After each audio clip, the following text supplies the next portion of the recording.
Snow Falling on Cedars took David Guterson 10 years to write.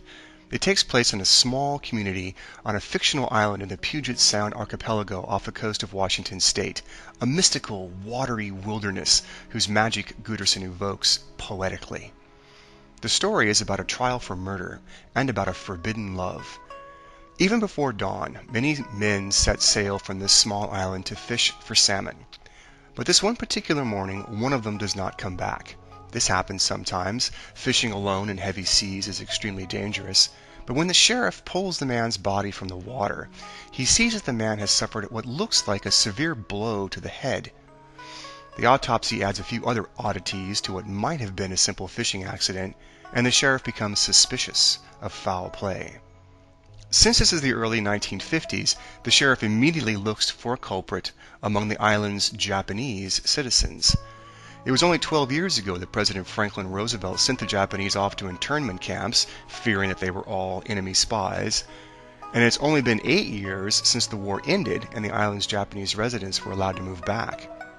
Unfortunately, it didn't matter that many of the returning men had served honorably in the U.S. military during the war. One of them, Kabuo Miyamoto, was even a decorated war hero, now farming strawberries with his beautiful wife. Since he had been seen fishing near the dead man's boat the morning of the death, the sheriff settles upon him as the chief suspect. Why? Because legend has it that all Japanese are trained to fight with sticks when they are children, and since the injury on Carl's head could have been caused by a stick, the villain must be a Japanese warrior. That racist logic sets up the situation in the community. Now, ingeniously against this racist belief system, we have the reporter Ishmael Chambers, who fought on the Japanese front and who lost an arm in combat. For him, watching the trial is complete torment, because when he was a boy, he and Miyamoto's wife, Hatsu, had a magical love affair.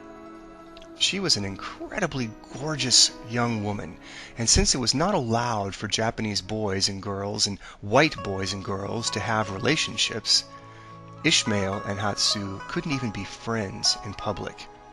But every night, they lied to their parents and met in the forest in the hollow of an ancient cedar tree, where they made love and talked until darkness forced them back into the real world.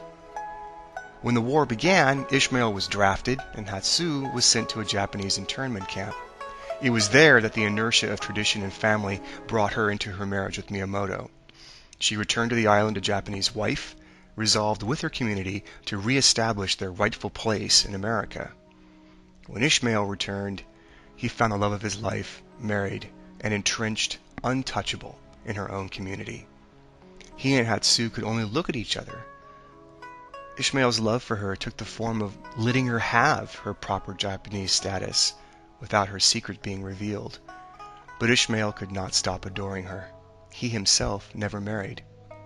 She knew this, of course, and though she could not thank Ishmael, she could not even talk to him, she knew exactly what he was going through and what he was doing for her.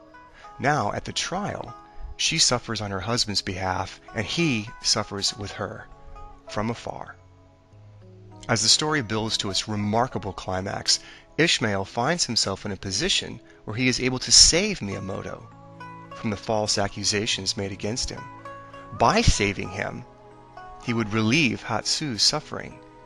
By saving him, he would preserve the honor of the Japanese community. And by saving him, he would have to acknowledge to himself that he will never have Hatsu again. The resolution cannot and should not be summarized. Too much is said about love and dependence and the interwoven nature of all lives in all communities all over the world. The novel, for this, is a remarkable achievement.